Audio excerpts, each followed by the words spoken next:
في مجلة ديوان الأهرام مثلي الأعلى عندما سئلت عن مثلك الأعلى. أولا والدي هو مثلي الأعلى رقم واحد، وبعده الرئيس مبارك لجمعه ما بين الحزم والرفق. شفت أنا قلت إيه؟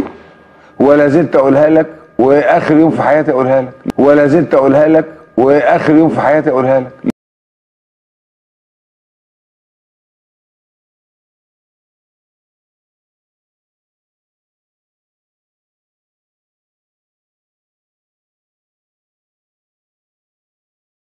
ولا زلت اقولها لك واخر يوم في حياتي اقولها لك، لسبب انه كان عنده جرأة غريبة جدا.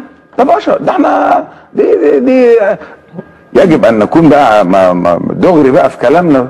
عنده قدرة خطيرة على التفرقة بين العلاقة والعمل.